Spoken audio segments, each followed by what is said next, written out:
Hello, wonderful interpreters, and thank you again for tuning in. Before we get into Dr. Soleck's interview, I would like to remind you to register for a raffle taking place on December 30th, next Wednesday.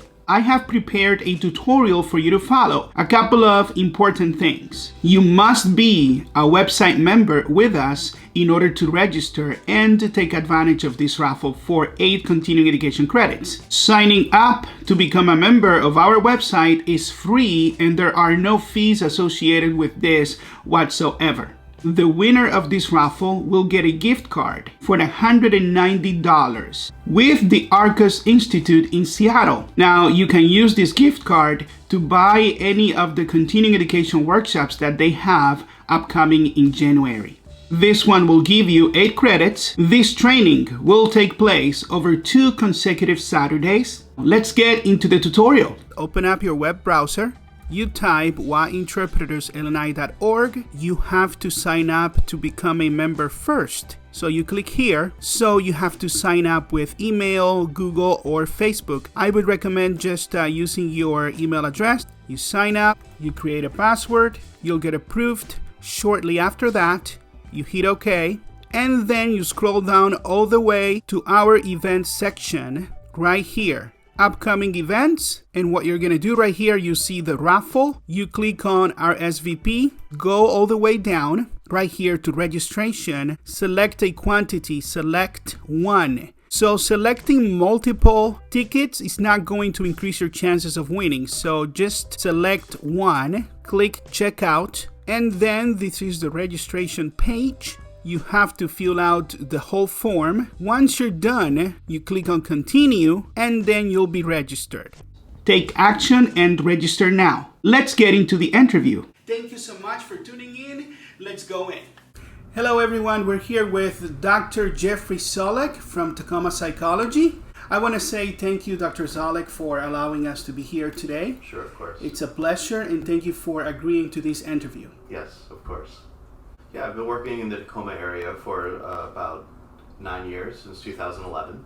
I started working for a SIMP program, which is an interdisciplinary program to help injured workers with pain management.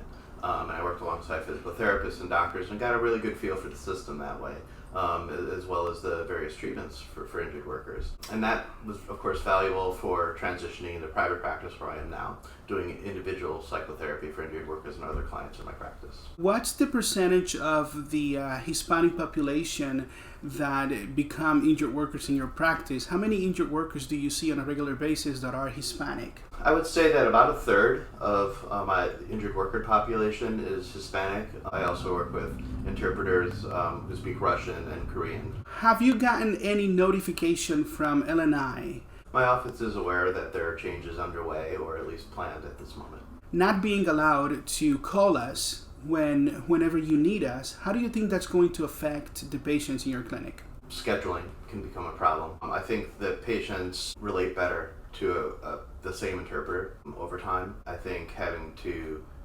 utilize a more on-call type system, as I understand it, right, would certainly impair our reactivity as quickly to maybe more pressing needs. As you know, L&I actually does require that psychotherapy be once a week. They call that intensive treatment. As a result, you may need to be able to work with an interpreter more closely and know the interpreter to be able to kind of finesse the schedule, to be able to meet the requirements of L&I, right, to be able to get the patient in and serve the needs of the injured workers. I think there'll be significant impact on psychological treatment from that decision. You've never had to deal with a scheduling system that's not in-house, it's my belief. Is that right? That's correct, yes. How do you think that's going to affect your business financially? Would you have to train staff to deal with this? I do have concerns about our front staff being able to coordinate that and handle that. There are enough pressures on them already. And so the extra pressure of having to coordinate through an interpretive service line, I'm concerned about the clinical rapport that I'll have with patients over time. Yes, definitely. And in doing psychotherapy, once a week, people get used to open up not only to you as a provider, but that interpreter that's there, it's becoming part of the treatment, so to speak, if you will. So having to change that strategy, having to have a different interpreter every time, we have had reports of patients not liking this change. As a doctor practicing psychotherapy, how do you think that's going to affect them psychologically? Right. I absolutely share that sentiment. That's one of my biggest concerns with that change. But certainly I think it would adversely affect the patient's ability to open up, as you say, their working relationship between the psychologist and the patient, which in psychotherapy really is one of the treatments that you're delivering. Yeah, of course, there are interventions, but that relationship has been proven time and time again to be the key ingredient in producing change. Part of developing that trust is the same interpreter time and time again in trying to bring an interpreter up to speed on what's going on. If you lose time to bring an interpreter up to speed, if you lose time, you are going to have more sessions or less effective treatment. And that has been my experience. That's a strong concern of mine. You just explained how valuable it is to have this trust. Interpretation is not a mechanical thing. Interpretation is not a robotic job where you just show up, you do your job, and you leave. There is a human, compassionate element to this. You're going to lose the human element. You're going to lose one of the significant change agents of psychotherapy, which is that relationship. I really strongly believe you're going to lose efficiency. Have you had an interpreter or a language agency trying to coerce you into only using their services? Never. Yeah, to my recollection, that's never been the case. I've definitely not had an interpreter bribe me. I've definitely not had an interpreter coerce me into only using their services. Have you had an interpreter that you may have found out later they have interfered with decisions that you made on a claim? I have no concrete evidence that an interpreter has ever interfered in decisions I've made or treatments I've tried to deliver. That's not a grave concern of mine at all. I definitely feel like there's a lot more to lose in changing the system. The situation is not really like the way they have presented to you, and this is important to understand. I'd like to add to the pauses, right, that may or may not be interpreted as a challenge or not to a provider's intervention. I will say that I've had that more often when I have switches in interpreters than when I have continuity in the interpretation. If I know nothing about a patient, which is how some people from the other side of things, the other union, they want interpreters to be, don't call, don't remind the patient for the appointment. That's when that happens. That's huge. And you brought up another point I didn't even consider, is we rely heavily on those reminders. Without those reminders, we have a very high no-show rate.